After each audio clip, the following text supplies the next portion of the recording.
Franck Béroir, né en 1951 à Paris, a une maîtrise de mathématiques appliquées et un doctorat d'économie.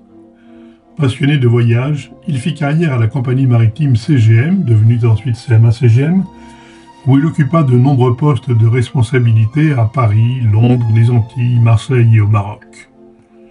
Le peu de temps que sa vie professionnelle lui laissait était consacré à sa famille et à sa peinture qu'il retrouvait le soir pour s'évader vers un autre monde en écoutant de la musique. Dans les années 1980, il ramassa quelques galets sur la plage d'Étretat, sélectionnés pour leur forme et leur couleur. Un soir, après avoir terminé un tableau, pour ne pas gâcher la peinture encore sur sa palette, il l'étala avec son pinceau sur un galet et fut impressionné par la qualité de ce support qui absorbait la lumière et donnait une vitalité et donc une vie à cet objet. Et il prit ainsi l'habitude, quand il arrêtait de peindre, d'essuyer ses pinceaux sur ses galets et progressivement en fit de véritables supports pour ses œuvres. La peinture étant son évasion, il ne voulut jamais en être son prisonnier en l'exposant et en la commercialisant. Il vivait pour peindre sans être obligé de peindre pour vivre. Ce ne fut qu'en 2013, quelques mois avant de prendre sa retraite, qu'il exposa son travail avec succès à la galerie Artingis à Tanger. De retour en France, il partage maintenant sa vie entre Marseille et la Bretagne, où il continue à peindre sans relâche, mais a pris conscience qu'il devenait temps de libérer ses œuvres et leur donner l'occasion de s'éparpiller dans le monde et trouver enfin de nouveaux maîtres. L'objet de ce document est donc de présenter quelques candidats à l'évasion parmi le millier d'œuvres disponibles, pour leur offrir la liberté.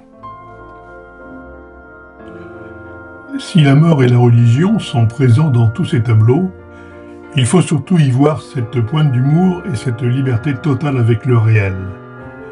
Ce qui compte avant tout pour le peintre, c'est l'harmonie des couleurs, les contrastes et l'occupation de l'espace. Mais la vie des tableaux est surtout celle donnée par le regard du spectateur.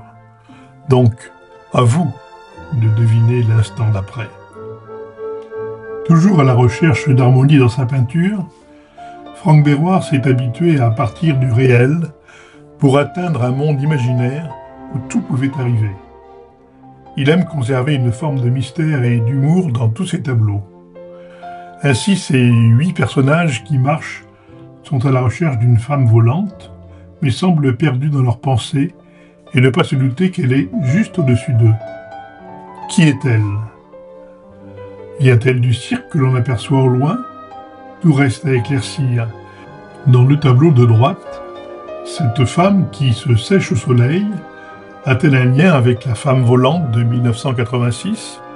5 années plus tard, retrouve-t-on la femme volante qui s'est enfin posée ? Là encore, le mystère reste entier.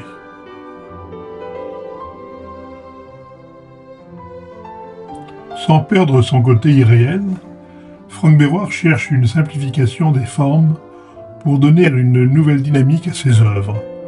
Il reste néanmoins attaché à la représentation de scènes où la magie se mêle à la croyance du surnaturel. Dans ce monde si personnel, dont il ne partage que quelques instants, l'on comprend que sa véritable recherche est celle d'un monde idéal où les contraintes terrestres ont disparu et dans lequel chaque personne qui sera y pénétrée pourra y trouver le bonheur loin des vicissitudes de la vie.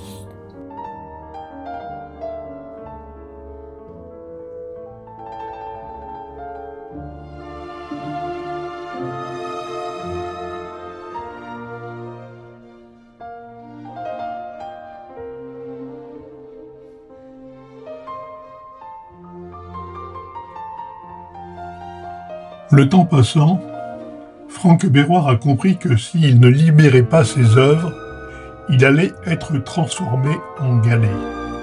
Les premiers signes ont commencé à apparaître sur son visage.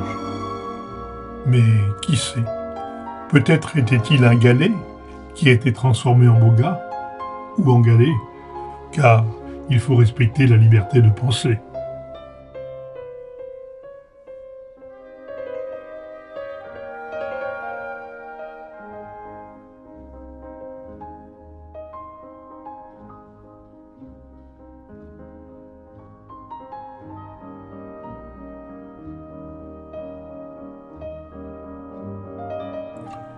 Plus de 1000 œuvres attendent impatiemment d'être adoptées et enfin admirées. Elles vous attendent.